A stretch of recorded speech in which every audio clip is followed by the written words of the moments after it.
Test 1. Section 1.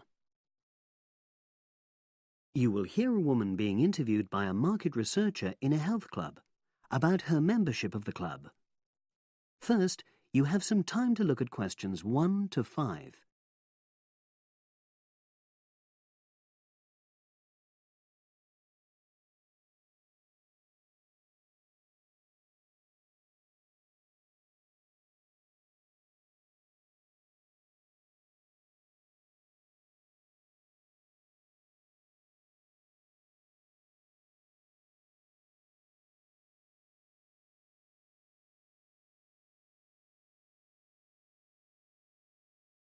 You will see that there is an example which has been done for you.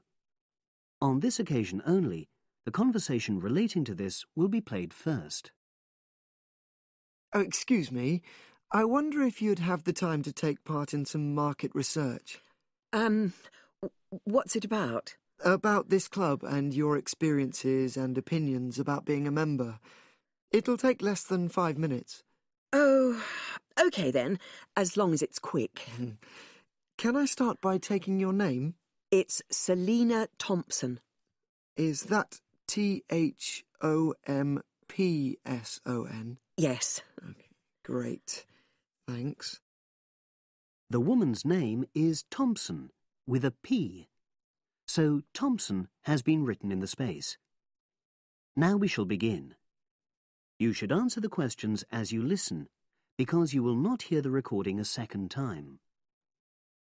Listen carefully and answer questions 1 to 5. Oh, excuse me. I wonder if you'd have the time to take part in some market research.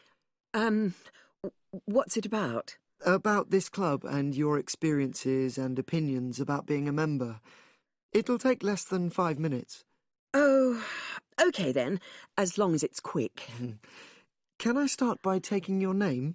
It's Selina Thompson. Is that Thompson? Yes. Okay, great. Thanks. And what do you do for a living? Well, I'm an accountant, but I'm between jobs at the moment. I understand. But that's the job I'll put down on the form. And would you mind my asking which age group you fall into? Below 30, 31 to 50, and above? Over 50, I think we can safely say. Great, thanks. And which type of membership do you have? Sorry, I'm not sure what you mean.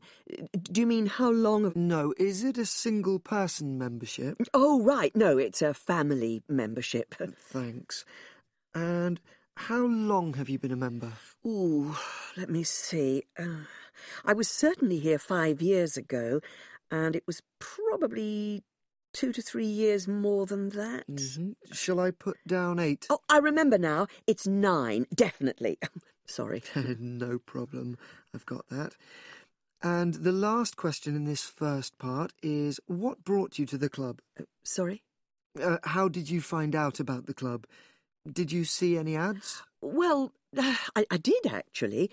But I have to say I wasn't really attracted to the club because of that. It was through word of mouth. So you were recommended by a friend? Actually, my doctor. I'd been suffering from high blood pressure, and he said the club was very supportive of people with that condition, so I signed up. Great, thanks. Before you hear the rest of the conversation, you have some time to look at questions 6 to 10.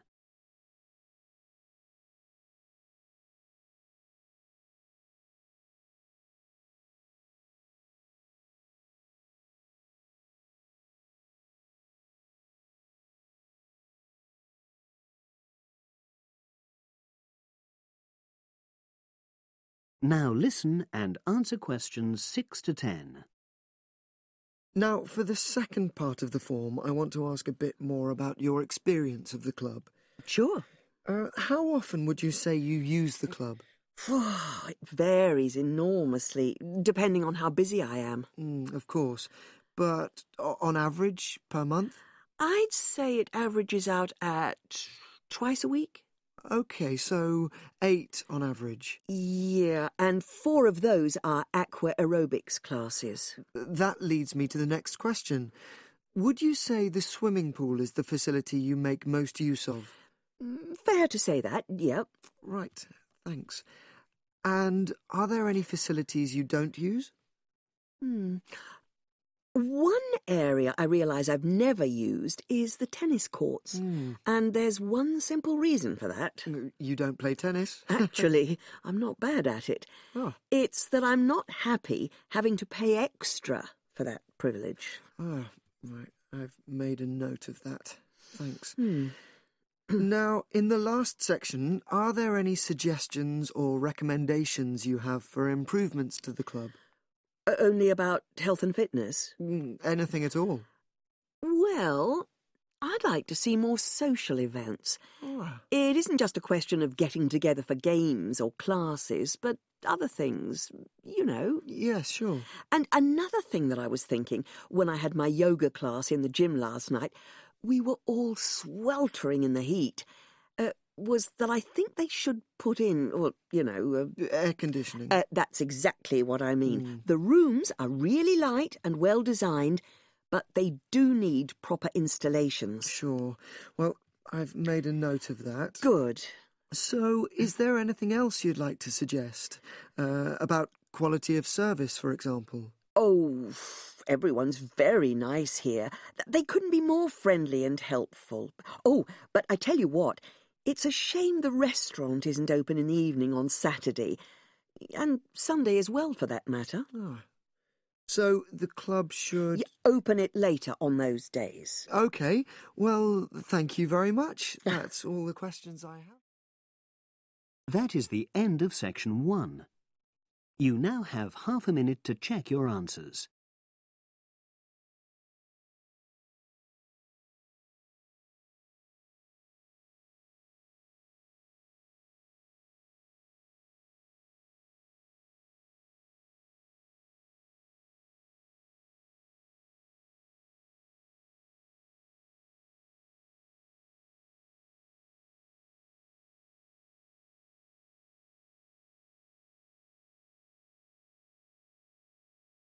Now turn to section 2. Test 1, section 2. You will hear a trainer giving a talk to people who want to learn outdoor survival skills. First, you have some time to look at questions 11 to 16.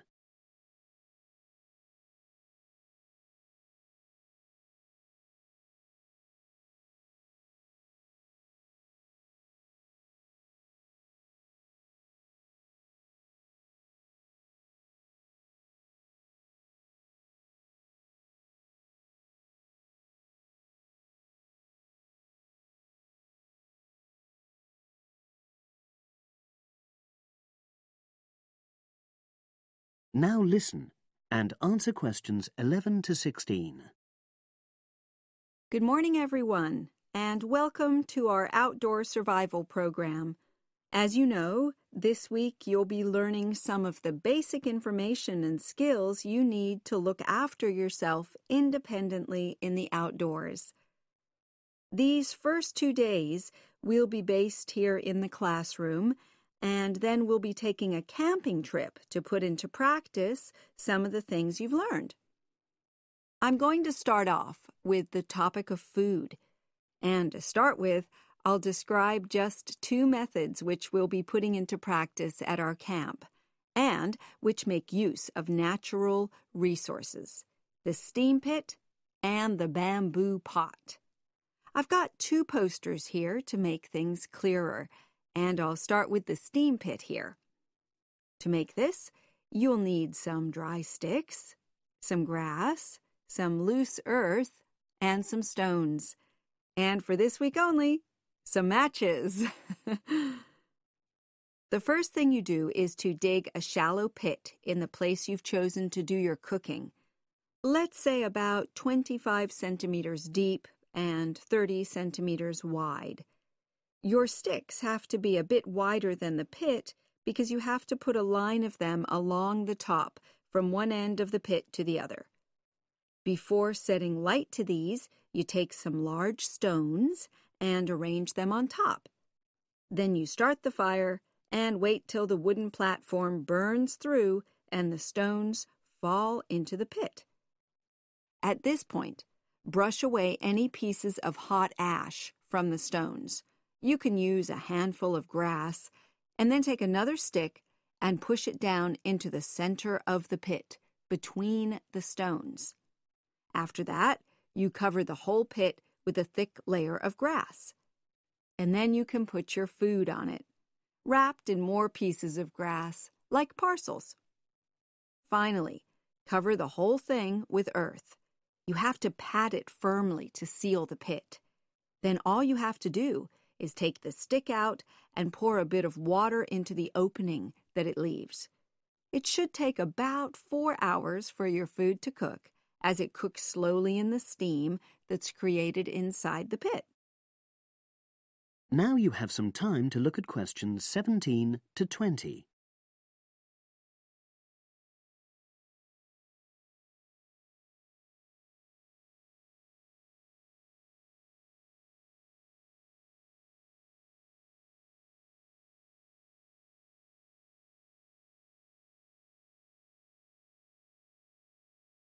Now listen and answer questions 17 to 20. So, simple but effective. The other method you're going to practice this week is the bamboo oven.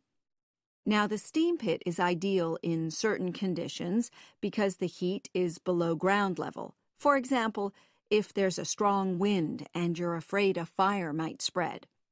But when it's safe to have an open fire, you can use the bamboo oven method. You get a length of bamboo, which, as you probably know, is hollow and consists of a number of individual sections with a wall in between. You use a sharp stick to make a hole in each of the dividing walls apart from the end one. Then you lean the bamboo over a fire, with the top propped up by a forked stick and the bottom sitting on the ground. You pour enough water in the top to fill the bottom section, and then light a fire underneath that section to heat the water. Then you put your food inside the top section, and the steam coming up the bamboo through the holes you made cooks it. I'm going to move on now to food itself and talk about some of the wild plants you might cook. I'm going to begin with fungi. That's mushrooms and toadstools.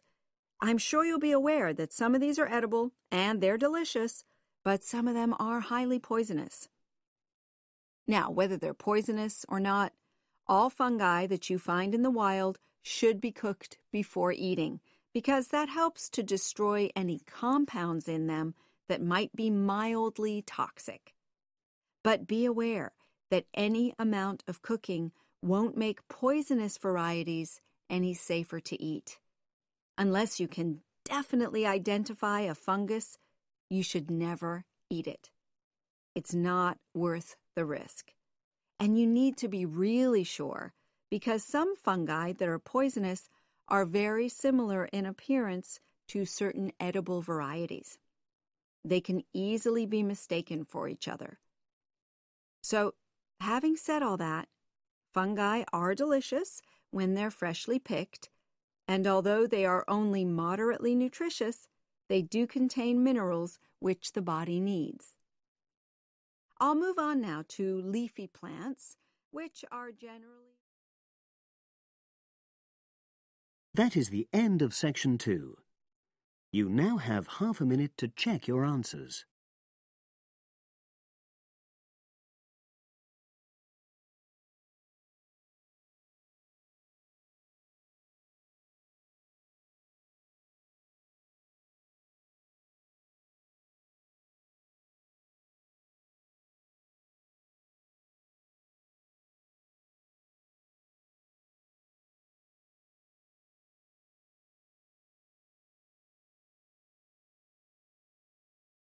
Now turn to section 3. Test 1. Section 3. You will hear a woman called Phoebe who is training to be a teacher, talking to her tutor called Tony about research he has done in a school.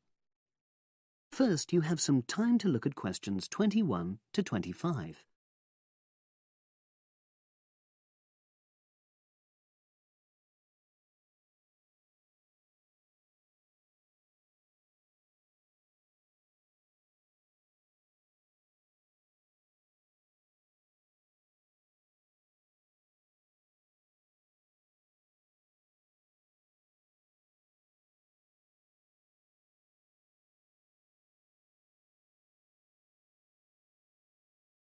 Now listen and answer questions 21 to 25.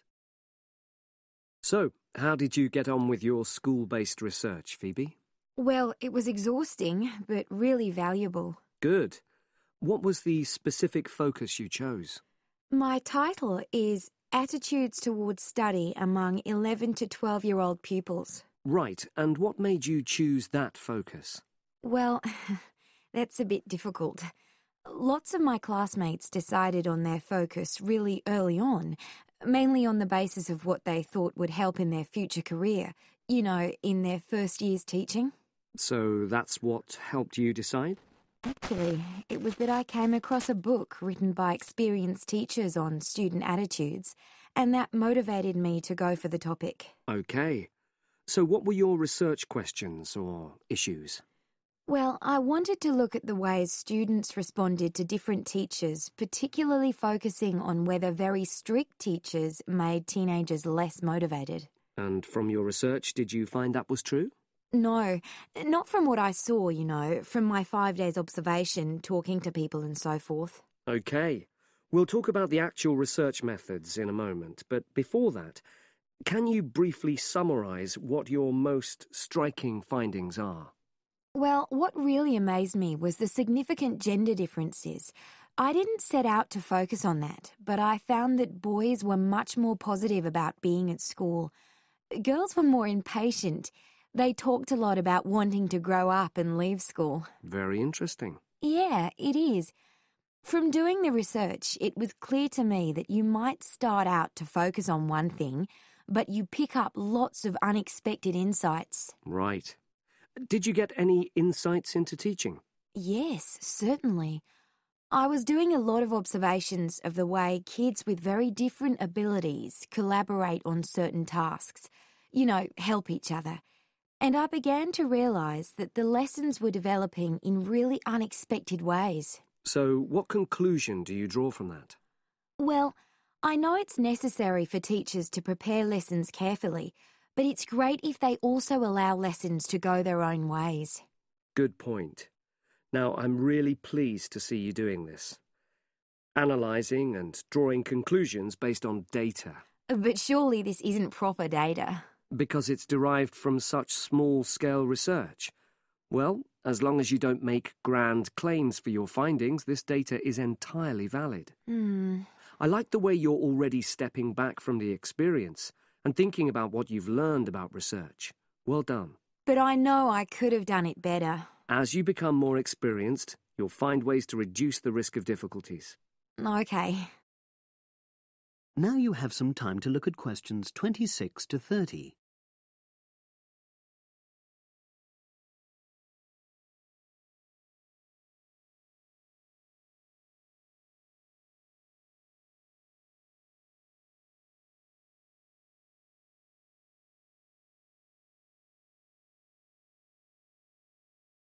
Now listen and answer questions 26 to 30.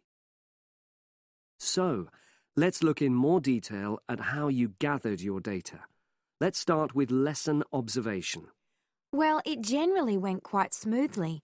I chose my focus and designed my checklist. Then teachers allowed me into their classes without any problems, which surprised me. It was afterwards that the grueling work started. Yeah, it's very time-consuming, isn't it? Making sense of analysing your observation notes. Absolutely. Much more so than interview data, for example. That was relatively easy to process, though I wanted to make sure I used a high-quality recorder to make transcription easier. And I had to wait until one became available. Right. And did you interview some kids as well? In the end, yes. I talked to 10, and they were great. I'd imagined I'd be bored listening to them, but... So it was easy to concentrate? Sure. One of the teachers was a bit worried about the ethics, whether it was right to interview young pupils, and it took a while for him to agree to let me talk to 3 of the kids in his class, but he relented in the end. Good. What other methods did you use? I experimented with questionnaires, but I really regret that now. I decided to share the work with another student, but we had such different agendas it ended up taking twice as long. That's a shame. It might be worth you reflecting on ways you might improve on that for future projects. You're right, yeah. OK. And the other thing I did was stills photography. I didn't take as many pictures as I'd hoped to. Lack of time? It's pretty easy just snapping away, but I wanted each snap to have a purpose, that would contribute to my research aims, and I found that difficult. Well, that's understandable, but remember... That is the end of section 3. You now have half a minute to check your answers.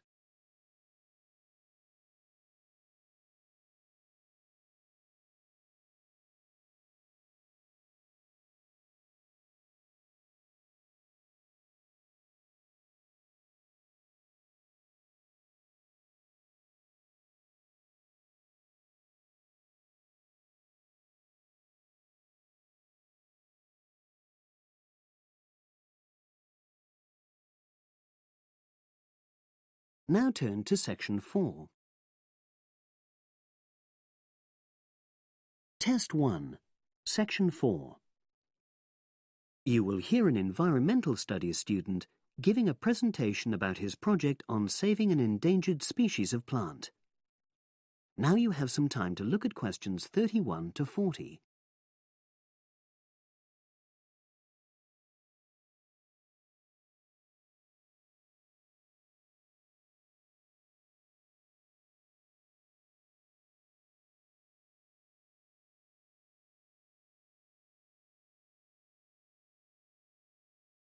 Now listen and answer questions 31 to 40. For my presentation, I'm going to summarise what I've found out about efforts to save one plant species, the juniper bush. It once flourished in Britain and throughout the world's temperate zones, but over the last few decades has declined considerably. Before I go on to explain the steps being taken to save it in England, let me start by looking at some background information and why the juniper has been so important in cultural as well as ecological terms, historically and in the present day. Firstly, I want to emphasise the fact that juniper is a very ancient plant. It has been discovered that it was actually amongst the first species of plants to establish itself in Britain in the period following the most recent Ice Age. And, as I say, it has a much valued place in British culture. It was used widely as a fuel during the Middle Ages because when burnt, the smoke given off is all but invisible, and so any illicit activities involving fire could go on without being detected. For example, cooking game hunted illegally. It also has valuable medicinal properties. Particularly during large epidemics, oils were extracted from the juniper wood and sprayed in the air to try to prevent the spread of infection in hospital wards. And these days, perhaps its most well-known use is in cuisine, cooking, where its berries are a much valued ingredient, used to flavour a variety of meat dishes and also drinks. Turning now to ecological issues, juniper bushes play an important role in supporting other living things.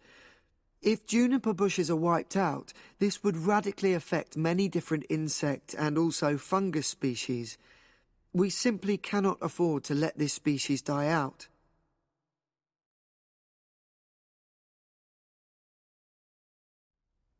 So, why is the juniper plant declining at such a rapid rate? Well, a survey conducted in the north and west of Britain in 2004-5 showed that a major problem is the fact that in present-day populations, ratios between the sexes are unbalanced, and without a proper mix of male and female, bushes don't get pollinated. Also, the survey found that in a lot of these populations, the plants are the same age, so this means that bushes grow old and start to die at similar times, leading to swift extinction of whole populations. Now, the charity Plant Life is trying to do something to halt the decline in juniper species. It's currently trying out 2 new major salvage techniques, this time focusing on lowland regions of England. The first thing it's trying is to provide shelters for the seedlings in areas where juniper populations are fairly well established. These, of course, are designed to help protect the plants at their most vulnerable stage.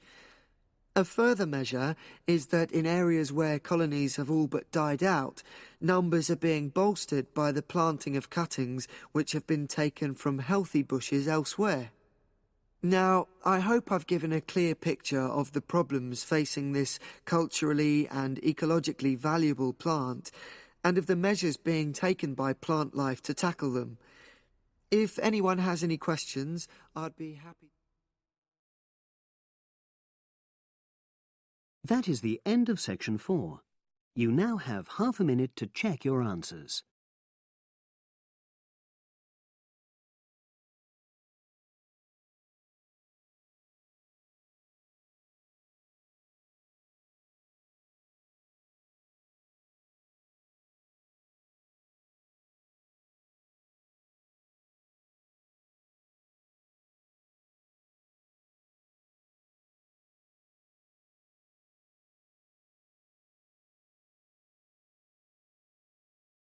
That is the end of the listening test.